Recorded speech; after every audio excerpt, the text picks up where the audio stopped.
Welcome to the most electrifying channel in all entertainment. It's your boy PK. Just the other day, it seemed like a world-ending event was happening. Fortnite has been removed from both iOS and Android Play Store. At the very least, I would say people on Android can still receive updates and play their game just fine, but would need to go directly to the Epic Store to do any transactions. First, the price of V-Bucks, Fortnite's in-game currency, was used to buy all the stuff like skins, dances, and battle passes dropped by 20% on all platforms. This was straight discount on PC, PS4, Xbox One, Nintendo Switch, everything. But the mobile versions of the game was a little different. As part of the price drop, Epic introduced a direct payments method in Fortnite on the mobile. Rather than using Apple's or Google's direct payment processing methods, you can pay Epic directly through the game. You can still pay the old way, but you're still paying a higher price to do so.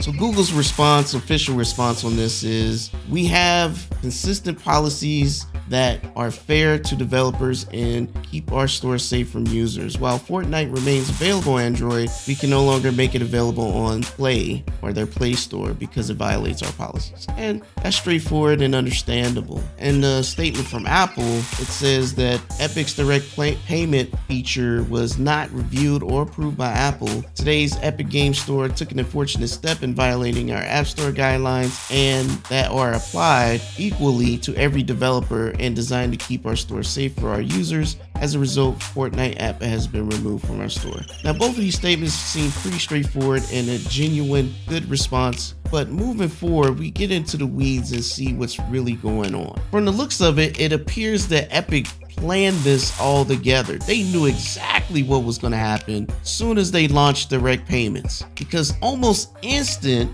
Fortnite was banned from the App Store. Epic released a new short video that premiered in Fortnite's Party Royale called 1980 Fortnite. Today, we celebrate the anniversary of the platform unification directives. For years, they have given us their songs, their labor, their dreams. In exchange, we have taken our tribute, our profits, our control. This power is ours and ours alone. We shall prevail.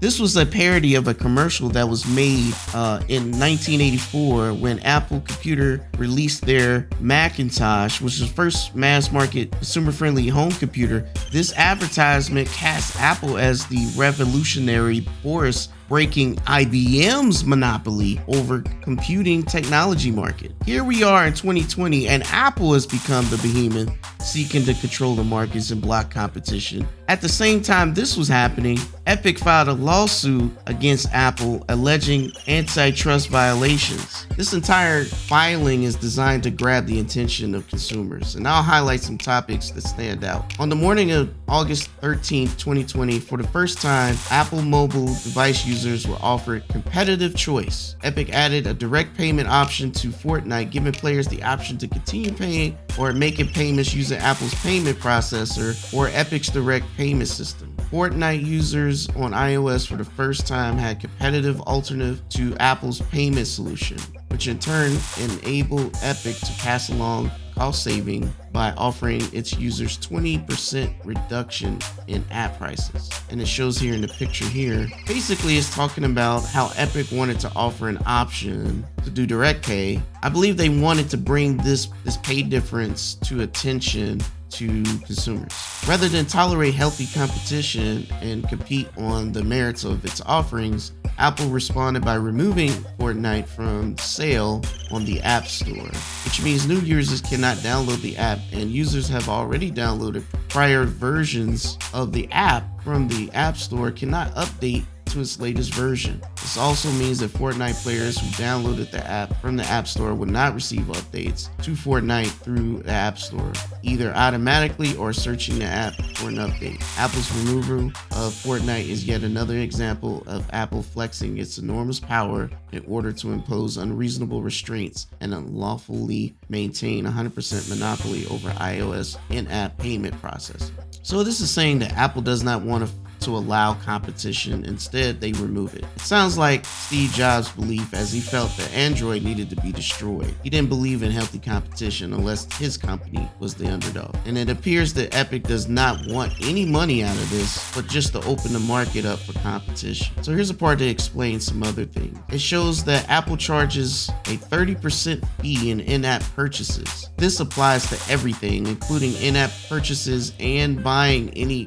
paid apps. 30%. This also talks about the different payment tools. Since Apple charges 10 times the amount of a typical payment processing tool, such as PayPal, this is huge and can make developers unprofitable, having to give up 30% of their revenue and have no other option on the platform because Apple mandates all devs to use their proprietary processing tool. Imagine if gaming consoles did the same practices. Our games would be 30% more expensive. This is probably why Netflix and Spotify stopped selling their subscriptions to their products on Apple iOS to avoid giving away 30% of their revenue to those purchases. Here's another interesting topic here. The Verge reported that a new notable mobile gaming service, Microsoft's xCloud, will be launching its cloud-based online gaming system across a number of different platforms, but not on Apple's App Store. Apple confirmed that it is rejecting xCloud for violating Apple's policies, the same policies described in this injunction to protect Apple's monopoly over iOS app distribution market. Microsoft expressed its discontent with this decision, stating that Apple is standing alone as the only general purpose platform to deny consumers from cloud gaming and game subscription services like Xbox Game Pass. One day later,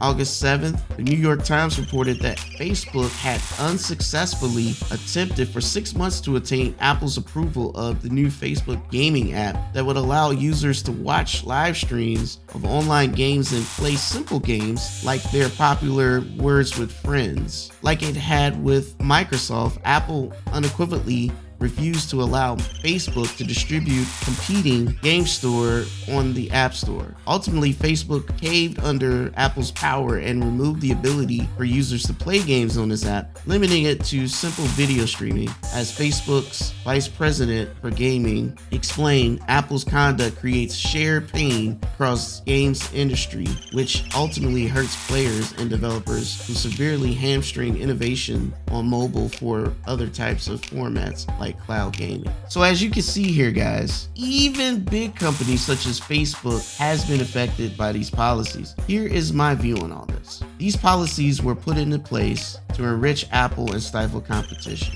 These policies do not work in today's technological world. In order to innovate, you have to adapt and push progression. I want to be clear though. I am not rooting for Epic. I am aware that they are $1 billion company and they can fight the battle that they intentionally started. I want people to see that these practices affect everyone. Competition pushes innovation. When companies such as Apple seem fit, they sang the same song. In their commercial, it shows that they were the ones pushing to stop the quote-unquote monopoly. And here we are today, they're practicing the same opposite views that they accused IBM doing in 1984. As a consumer, we want the best out of the things we invest into. This could be halted due to practices that don't want to see growth of the next company or developer like today's quote-unquote Apple. We want to enjoy all our products, including xCloud or Facebook gaming, no matter what platform we choose. Consumer choice matters. If Apple allows this on their Macs, they should allow this on iOS. I don't think I would have ever thought I would see Microsoft Office 365 on Chromebooks or Macs, but that is true evolution. That's all for me, guys. Tell me in the comments below, how do you feel about all this? Do you feel like Apple should revise their policies when it comes to iOS? Are you okay with Apple's stance on how they should go, or should it just be the status quo? Don't forget to electrify the subscribe button, and see you next time.